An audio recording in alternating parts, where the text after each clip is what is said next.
First of all, very good morning to all of you and most welcome to our Chandigarh Career Group YouTube channel. So today we will continue our rules about nouns, and in previous lecture we already have discussed about rules 1 to 4. सो 1 से लेके 4 तक rules हम cover कर चुके हैं। अब आगे जो है आज अगले फर्दर जो है हम रूल्स को डिस्कस करेंगे एंड साथ ही साथ जो है हमारी वोकेबलरी पोर्शन जो है वो चलेगा। वोकेबलरी पोर्शन जो कि हमारे द हिंदू न्यूज़पेपर में से हम जो है वर्ड्स जो है वहां से उठाते हैं एंड उन वर्ड्स को जो है आगे कवर करते हैं, उनको इंटोनिम सिनोनियम एंड देन उनका यूज कैसे होता है वो हम डिस्कस करेंगे। So first of all let's start with rules of nouns. Rule number 5। Rule number 5 क्या कहता है कि जो इस टाइप के फ्रेजेस होते हैं जैसे कि वन ऑफ है, either of, neither of, any of, none of, इस टाइप के और भी बहुत सारे जो हैं हमें फ्रेजेस मिल जाएंगे। लेकिन जो इस टाइप के फ्रेजेस होते हैं एक में से दो में से एक, जब बहुतों में से एक, तो इस टाइप के जहाँ इतनों में से कोई भी नहीं, तो इस टाइप के जो सेंटेंसेस होते हैं, इस टाइप के जो फ्रेजेस जिस सेंटेंस में यूज होते हैं वहां पे जो हेल्पिंग वर्ब यूज होती है या फिर ऑक्सिलरी वर्ब जो यूज होती है वो होती है सिंगुलर। वहां पे प्लूरल फॉर्म जो है हेल्पिंग वर्ब की वो यूज नहीं होती है।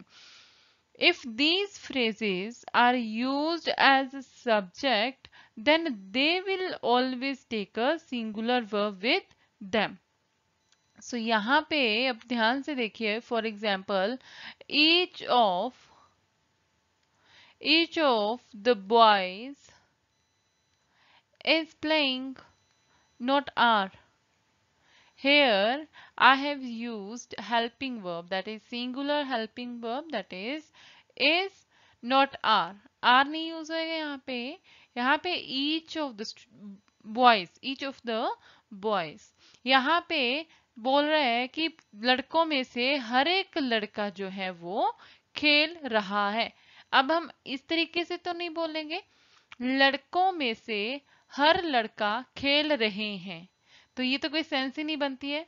खुद से ही प्रोनाउंस करके देखिए इसको, इसकी सेंस निकाल के देखिए कि ये इंग्लिश में जो सेंटेंस है इसका जो मीनिंग है, जो हिंदी में मीनिंग है वो क्या बन रहा है। तो यहाँ पे अब ईच ऑफ जो है एज ए सब्जेक्ट यूज हुआ है, यहाँ पे एज ए सब्जेक्ट यूज हुआ है एंड इसलिए इसके साथ अब जो हेल्पिंग वर्ब यूज होएगी वो यूज होएगी इज, दैट इज सिंगुलर। और अगर यही सेंटेंस उसमें पास्ट में होता तो उसके अंदर वॉज यूज होता ना कि वर, यहाँ पे वर यूज नहीं होता। अब एक एग्जाम्पल और देती हूं, जैसे कि he is one of my good friend. अब ये सोच रहे होंगे कि सही है सेंटेंस, लेकिन यहाँ पे थोड़ी सी मिस्टेक मैंने रखी है, मिस्टेक की है मैंने, जैसे कि he is one of my good friend. अब यहाँ पे वन ऑफ है, ठीक है, फ्रेज यूज हुआ है वन ऑफ, यहाँ पे भी जो पहले नंबर पे मैंने लिखा हुआ है कि वन ऑफ भी है, इसी कैटेगरी में आएगा। तो यहाँ पे तो ईच ऑफ यूज हुआ था, पहली एग्जाम्पल में ईच ऑफ यूज हुआ था, तो साथ में यूज क्या हुआ था, प्लूरल फॉर्म यूज हुई थी बॉयज की। तो उसी तरीके से अब यहाँ पे भी फ्रेंड के साथ फ्रेंड्स यूज होएगा, जैसे कि he is one of my good friends, not friend. क्या मीनिंग है इसका कि वो मेरे अच्छे दोस्तों में से एक है, मेरे अच्छे दोस्तों में से एक दोस्त वो भी है। तो यहाँ पे हम जो है उस पर्सन को एक ग्रुप में से अलग करके बोल रहे हैं कि इतने दोस्तों में से, मेरे अच्छे दोस्तों में से एक मेरा दोस्त ये भी है, वो भी है। ठीक है जी। तो ये रूल है जो 5 है। जरूरी नहीं है कि ये जो फ्रेजेस हैं ये जो हैं ये एज ए सब्जेक्ट ही यूज होंगे, ये कहीं भी लगे हुए मिल सकते हैं, ये सेंटेंस के बीच में भी मिल सकते हैं और ये सेंटेंस के इनिशियल में भी है, स्टार्टिंग में भी जो है मिल सकते हैं। तो यहाँ पे अब जो मैंने पहली एग्जांपल दी थी ईच ऑफ वाली, इसके अंदर तो क्या है, ये सेंटेंस के स्टार्टिंग में स्टार्ट हुआ है एज ए सब्जेक्ट। तो जो सेकंड एग्जांपल दी थी मैंने, he is one of my good friends, तो इस एग्जांपल में जो वन ऑफ है यूज जो हुआ है ये यूज सब्जेक्ट के लिए तो हुआ है, लेकिन ये जो है यूज हुआ है सेंटेंस के सेंटर में, सेंटेंस के बीच में। लेकिन इसका जो है उसके ऊपर कोई फर्क नहीं पड़ेगा, किसके ऊपर, हेल्पिंग वर्ब के ऊपर, ऑक्सिलरी वर्ब के ऊपर जो है कोई जो है इफेक्ट नहीं पड़ेगा। इसके साथ हमेशा जो है हेल्पिंग वर्ब सिंगुलर ही यूज होगी, चाहे वो पास्ट में है चाहे वो प्रेजेंट में है। तो ये है rule number 5।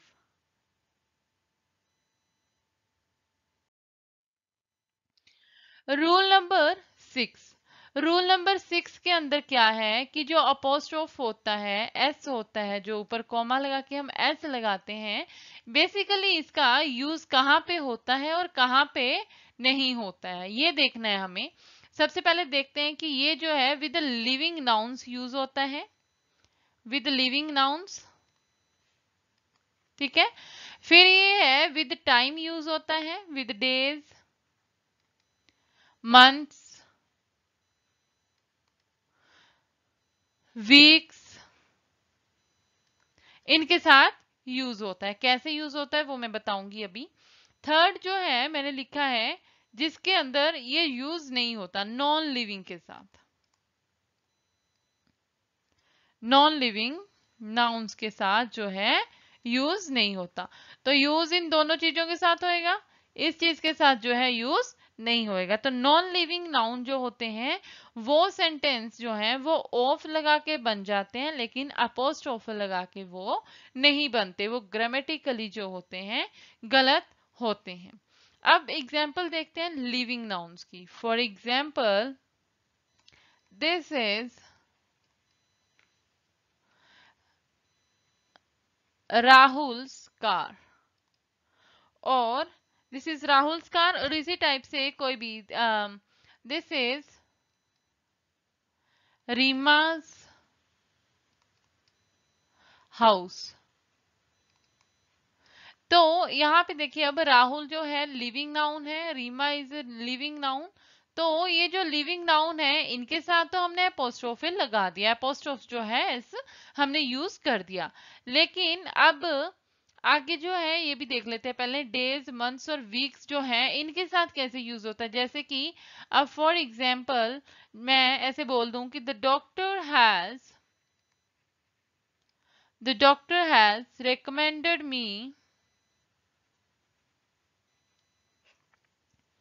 recommended me 2 days rest, 2 days rest. अब यहाँ पे तो डेज तो ऐसे लिखेंगे ना, ऐसे तो लिखेंगे नहीं डेज टू का, तो यहाँ पे ये प्लूरल में है तो ऐसी इसी के साथ आएगी, तो सिर्फ जो है अपोस्ट्रोफ कोमा जो है वो यूज हो जाएगा, क्योंकि एस ऑलरेडी जो है लग चुकी है। तो जब प्लूरल है तो प्लूरल के साथ ऊपर कोमा यस आएगा, और कोमा लगा के ये एस तो कोई जो है फिजिबल नहीं है, ये जो है लॉजिक कोई है ही नहीं है कि दोबारा एस हम यूज करें। तो यहाँ पे ये बनेगा the doctor has recommended me 2 days rest. तो इसी तरह से the doctor has recommended me 1 days rest, 2 days rest. अगर अब ऐसे बनाएं, माई मदर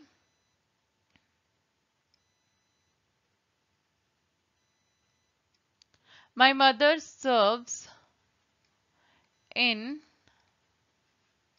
बॉयज स्कूल, तो माई बॉयज स्कूल। तो इस केस में क्या है, ये यहाँ पे क्या है, अब बॉयज है तो ये प्लूरल में है, तो इसके केस में जो है द्वारा एस जो है नहीं यूज होएगा, तो ये यूज हो जाएगा जस्ट ऐसे बॉयज लिख के ऊपर आ जाएगा अपोस्ट्रोफी, तो द्वारा एस लगाने की कोई रिक्वायरमेंट यहाँ पे नहीं होती है। अब नॉन लिविंग जैसे होते हैं, फॉर एग्जाम्पल नॉन लिविंग के अंदर एग्जाम्पल ले लीजिए, जैसे कि ट्रक्स मिरर। अगर जैसे ट्रक्स मिरर के बात में ट्रक के मिरर के बारे में बात कर रहे हैं तो ट्रक्स मिरर नहीं आएगा। कैसे यूज होएगा, जैसे कि ये है trucks mirror has been broken. Is it right? No, this is not right. इसको कैसे यूज करना है हमें, mirror of truck has been broken, has been broken, mirror of truck has been broken. तो इस टाइप के जो होते हैं इनके अंदर हम ऐसे जो नॉन लिविंग जो नाउन्स होते हैं इनके साथ हम अपॉस्ट्रोफ यूज नहीं करते हैं।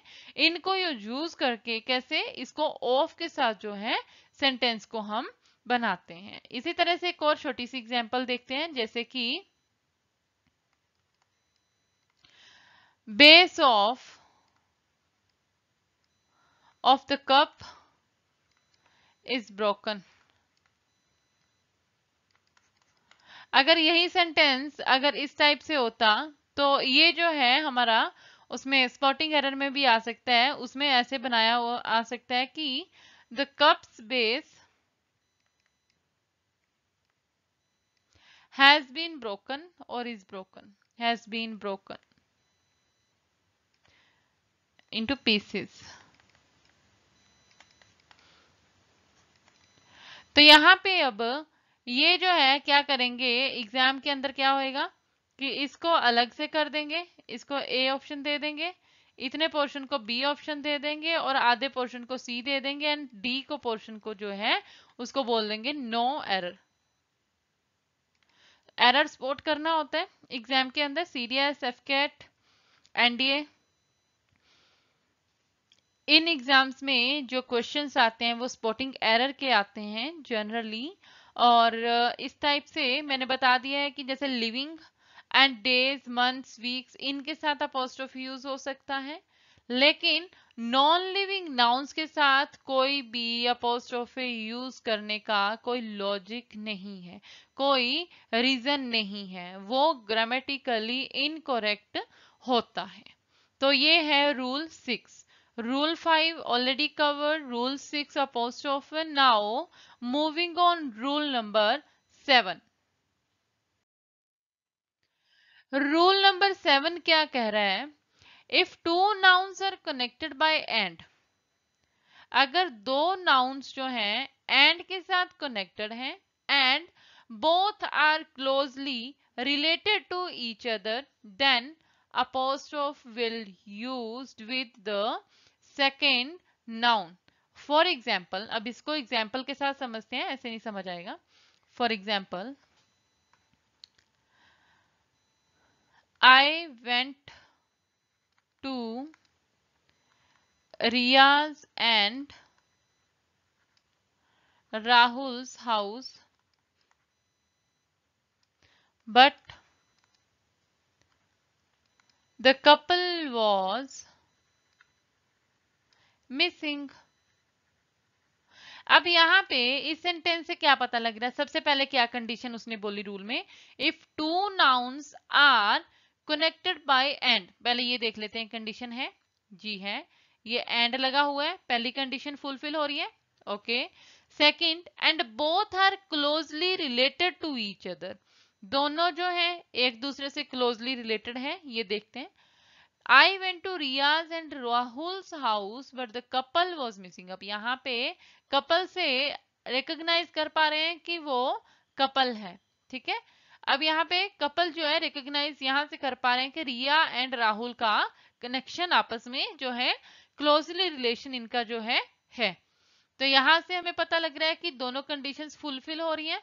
अब उसने क्या बोला, अगर ये दोनों कंडीशंस फुलफिल होंगी सेंटेंस के अंदर तो रूल क्या लगेगा, then apostrophe will be. Rule तो असल में ये है, यहां तक तो जो है कंडीशन बताई है कि अगर सेंटेंस के अंदर ऐसे ऐसे है देन क्या होएगा, then apostrophe will be used with the second noun. second noun, first noun ये है रिया, second noun कौन है? राहुल। अब यहाँ पे कंडीशन और रूल के अंदर बोला है कि सेकंड नाउन के साथ अपोस्ट्रोफ यूज होएगा, दोनों के साथ अपोस्ट्रोफ भी यूज नहीं होएगा। तो इस टाइप से ये जो है नाउन का रिया के साथ जो अपोस्ट्रोफ है ये जो है हट जाएगा, और जो है ये राहुल वाला ये लगा रहेगा। तो इसको ध्यान से देख लेना, इस रूल के अंदर बहुत बहुत मिस्टेक्स करते हैं बच्चे, इसको ध्यान से देख लेना कि दो नाउन्स हैं, दोनों क्लोजली रिलेटेड हैं और एंड के साथ जुड़े हुए हैं दोनों, और अपोस्ट्रोफ दोनों के साथ लगा हुआ है। तो वो जो अपोस्ट्रोफ है एक के साथ हटके जो सिर्फ सेकंड नाउन जो है उसके साथ लग जाएगा। तो सेकंड नाउन यहाँ पे ऐसे भी तो हो सकता था, राहुल्स एंड रियाज। अब क्या करते हैं, ऐसे बोलते हैं I went to Rahul's and Riyaz house but the couple was missing. तो राहुल वाला जो है कट जाता अपोस्ट्रोफी, और रिया वाला जो था एज इट इज रह जाता। तो ये है रूल 7। इसकी एक और एग्जांपल देख लेते हैं। दिस इज सीमा's and Riyaz joint account.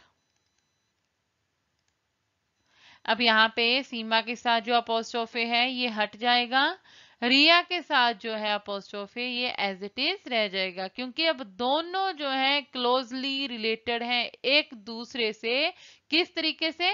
Joint account के तरीके से। ज्वाइंट अकाउंट है उनका, तो क्लोजली रिलेटेड हुए एक दूसरे से। तो यहाँ पे एक टाइप का रिलेशन जो है स्पेसिफाई होना चाहिए और एंड लगा हुआ होना चाहिए दोनों नाउन्स के विचकार में। तो ये तो था रूल 7। 3 रूल किए हैं। First rule talks about rule 5 talked about phrases की जैसे any of, neither of, one of, none of. इस टाइप के जो फ्रेजेस होते हैं जब ये एज ए सब्जेक्ट यूज होते हैं या फिर किसी सेंटेंस में वैसे यूज हो जाते हैं तो उनके साथ सिंगुलर वर्ब जो है, हेल्पिंग वर्ब जो है सिंगुलर यूज होएगी, लेकिन जिसके बारे में बात चल रही है वो प्लूरल में ही रहेंगे। जैसे बॉयज के बारे में बात चली थी तो बॉयज ही रहेगा। और इसी टाइप से जैसे एक और सेंटेंस मैंने बनवाया था, फ्रेंड्स, गुड फ्रेंड्स, तो फ्रेंड्स जो है वो प्लूरल में ही रहेगा, सिर्फ हेल्पिंग वर्ब जो है वो चेंज होती है, हेल्पिंग वर्ब जो है वो सिंगुलर रहती हैं। रूल 5 था। रूल 6 के अंदर हमने क्या पढ़ा? रूल 6 के अंदर हमने अपोस्ट्रोफ रूल पढ़ा। रूल 7 के अंदर हमने पढ़ा, ये भी एक तरह से अपोस्ट्रोफ रूल है, लेकिन इसके अंदर डिफरेंस क्या है कि ये दो नाउन्स के रिलेशन को डिफाइन कर रहा है और ये बता रहे हैं कि किसके साथ अपोस्ट्रोफ दोनों में से यूज होएगा। तो आज का जो नाउन्स का पार्ट था इतना ही है। अब हम करते हैं वोकैब पार्ट। फर्स्ट वर्ड, आज का जो फर्स्ट वर्ड है the Hindu newspaper, first word है अंडरस्कोर। अंडरस्कोर का मीनिंग होता है किसी चीज को हाईलाइट करना, किसी के ऊपर जोर देना, किसी चीज के ऊपर जोर देना, किसी काम पे ऊपर मतलब उसकी इंपॉर्टेंस शो करवाना।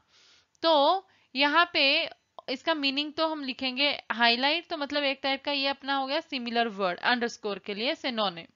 सो सिनोनिम्स और देख लेते हैं। अंडरलाइन करना, फर्स्ट इज अंडरलाइन करना। दूसरा इज जो है वो है एम्फेसाइज करना। अंडरस्कोर का मीनिंग होता है किसी चीज के ऊपर प्रेशर डालना, किसी की चीज की वैल्यू जो है शो करना और उस चीज को हाईलाइट करके जो है रिप्रेजेंट करना, हाईलाइट करना। एंटोनिम क्या होएगा? एंटोनिम जो है ऑपोजिट हो जाएगा अंडरस्टेट करना, अंडरस्टेट करना। इसको अब देख लेते हैं सेंटेंस में कैसे यूज करेंगे। The company underscored the progress made with fuel cells. The company underscored the progress made with fuel cells. So underscore मतलब हाईलाइट करना। Second word is unleash. Unleash का मीनिंग होता है रिलीज करना, किसी को फ्री कर देना, लिबरेट कर देना, फ्रीडम दे देना किसी चीज के लिए, टोटली जो है उसको इंडिपेंडेंट कर देना। तो इसका सिनोनिम क्या बनेगा? इंडिपेंडेंट करना, फ्री करना, लूज कर देना मतलब ढीला छोड़ देना किसी चीज को, लिबरेट कर देना। तो अगर किसी वर्ड का मीनिंग पता चल जाता है तो उसके सिनोनिम एंटोनियम जो है अपने आप बनते चले जाते हैं। तो इसका अब एंटोनिम देख लेते हैं। एंटोनिम क्या है? रिस्ट्रेन। मैं ऑलरेडी ये करवाया हुआ है क्लास के अंदर, तो जिन्होंने मेरे पास पढ़ा हुआ है तो उन बच्चों को तो पता ही है, मेरे सीडीएस स्टूडेंट्स को पता है, सीडीएस एनडीए वालों को सबको पता ही। एंटोनिम जो है ये है रिस्ट्रेन और कन्फाइन। तो इन वर्ड्स का मुझे बताने की जो है रिक्वायरमेंट नहीं फील हो रही है, रिस्ट्रेन एंड कन्फाइन का। तो ये वर्ड्स ऑलरेडी डिस्कस्ड हो चुके हैं। अब इसको देख लेते हैं सेंटेंस के अंदर कैसे यूज किया है। दे dig up badgers, sets and unleash terriers into them। तो ये तो थे इजी इजी दोनों वर्ड। अनलीश का मीनिंग है फ्री कर देना, रिलीज कर देना किसी चीज को, लूज कर देना, लिबरेट कर देना, इंडिपेंडेंट कर देना। आप अपने आप देखिए कितने सिनोनिम जो है वो बन गए हैं अगर इसका मीनिंग जो है क्लियर हो। तो इसी तरह से एंटोनिम जो है वो भी बन जाएगा, रिस्ट्रेन करना, कन्फाइन करना। अब यहाँ पे तुम बना सकते हो अपने आप रिस्ट्रिक्ट करना किसी चीज को, किसी पर्सन को रिस्ट्रिक्ट करना, रोक लगा देना किसी चीज के ऊपर। तो ये जो है एंटोनिम है इसकी। अब आते हैं वर्ड नंबर 3 के ऊपर। इलिसिट। इलिसिट, इलिसिट का मीनिंग होता है इलीगल, अवैध, अवैध, illegal, illegitimate, unlawful, illegitimate, unlawful, और you can say sin also, सिन भी लिख सकते हैं, सिन। सो ऑपोजिट क्या आ जाएगा? एंटोनिम क्या आ जाएगा इसका? एंटोनिम आ जाएगा लिसिट। ये है इलिसिट, ये है लिसिट। और लॉफुल, लेजिटिमेट, लीगल। देखिए कितने इसके एंटोनिम जो हैं बन गए हैं इसका अगर मीनिंग पता हो तो। The junkie had a liking for the more illicit things in life। तो ये सेंटेंस के अंदर इसको वर्ड को मैंने यूज करके बता दिया है। आगे फोर्थ वर्ड पोल्ट्री। पोल्ट्री क्या है? वर्थलेस मतलब यूजलेस, यूजलेस, वर्थलेस, अनप्रोडक्टिव। और एक वर्ड मैंने क्लास में करवाया था वेन, VAIN, वेन। तो इसका मीनिंग पता होना चाहिए सबको, वेन। तो इसका सिनोनिम क्या बन जाएगा? सिनोनिम इसका बनेगा petty, little, trivial, trivial little. And इसका मतलब यही है कि यूजलेस, वर्थलेस, वेन, अनप्रोडक्टिव, मतलब जिसकी कोई वैल्यू ना हो, जिसकी कोई वैल्यू ना हो, इसलिए पैटी एंड ट्राइवल जो है इनको जो सिनोनिम जो है इनके लिखें। एंटोनिम जो है इसका, एंटोनिम जो है वो है इंपॉर्टेंट, प्रोडक्टिव, यूजफुल, तो इस टाइप के जो है इसके एंटोनिम्स जो हैं बन गए। अब जो है एग्जांपल देख लेते हैं। Level glory struck him as paltry. बहुत इजी और बहुत ही छोटा सा सेंटेंस है ये। वैसे सेंटेंस जो है मतलब ये सिर्फ वर्ड जो है, वैसे ऐसा होता है कि सेंटेंस पढ़ के वर्ड का जो है मीनिंग पता चल जाता है थोड़ा थोड़ा कि क्या कहना चाह रहा है सेंटेंस के अंदर। तो सेंटेंस पढ़ना भी आना चाहिए, सेंटेंस का मीनिंग समझना भी आना चाहिए। और ये जितने भी वर्ड्स मैं क्लास में करवा रही हूँ, जितने भी लेक्चर के अंदर करवाती हूँ, ये सारे वर्ड्स जो हैं कॉपी पे नोट डाउन करने हैं और इनको प्रैक्टिस करना है और कोशिश करनी है कि जो मैंने सिनोनिम एंटोनिम्स जो बनवाए हैं इनको तो लिख लो, लेकिन खुद से जो है न्यू सिनोनिम एंटोनिम्स जो है क्रिएट करने की जो है ट्राई करना, कोशिश करना इनको। चलते हैं नेक्स्ट वर्ड के ऊपर। इनकम्बेंट।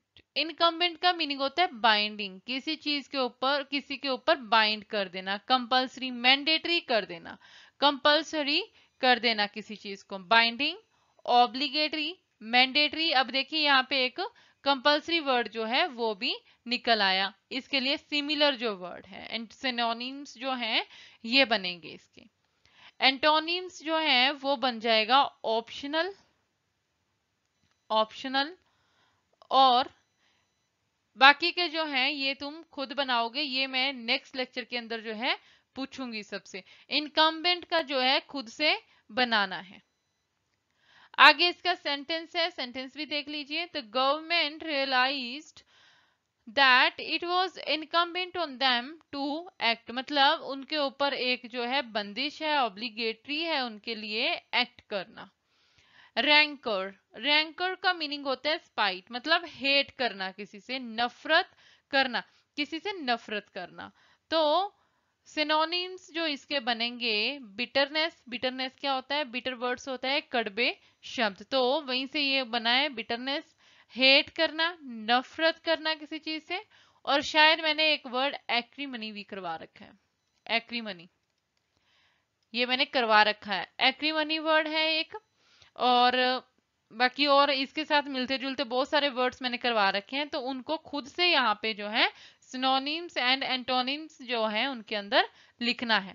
मैंने मीनिंग बता दिया है, रैंकर का मीनिंग है नफरत करना, हेट करना। एंटोनिम्स जो है वो है एमिकेबिलिटी, एमिकेबिलिटी। तो इसका जो है एक बता दिया है, बाकी खुद से बनाने हैं दो दो तीन तीन इसके एंटोनिम्स एंड साइनोनिम्स जो है बना के लेके आने। एग्जाम्पल सेंटेंस के अंदर, he spoke without ranker, ranker actually ये से आएगा, ranker, he spoke without ranker, मतलब विदाउट हेट, विदाउट बिटरनेस, बिना किसी कड़वे शब्दों के, बिना किसी नफरत के उसने बोला। तो आज के जो है इंपॉर्टेंट वर्ड्स जो है मैंने कवर कर दिए हैं, ये 6 वर्ड थे, 6-7 वर्ड्स थे, इनको अच्छे से लर्न करना है। इनके सिनोनिम्स एंटोनिम्स जो है खुद से जो है क्रिएट करने की कोशिश करनी है। जब तक इस वर्ड का मीनिंग नहीं पता चलेगा तब तक तुम कुछ नहीं कर पाओगे, पहले इनका जो है मीनिंग क्लियर होना जरूरी है। और मोस्ट प्रोबेबली मैं कल से जो है इडियम्स भी जो हो स्टार्ट कर दूंगी, इडियम्स 5 to 7 जो इडियम्स हैं डेली के कवर करूंगी अपने लेक्चर के अंदर। और सबसे पहले ग्रामर पोर्शन हुआ करेगा, देन हमारे जो है वर्ड्स हुआ करेंगे डेली के, जो भी वर्ड्स अपडेट जो भी आएगा न्यूज़पेपर के अंदर वो कवर करेंगे डेली के। एंड उसके बाद जो एंड में हम इडियम्स जो है वो भी कवर किया करेंगे। कोशिश रहा करेगी कि 10 करूं, अगर 10 नहीं तो मिनिमम 5 जो है इडियम्स में कोशिश करूंगी कवर करने की, कल के लेक्चर के एंड में, कल के लेक्चर से मैं जो है स्टार्ट कर दूंगी इनको मोस्ट प्रोबेबली।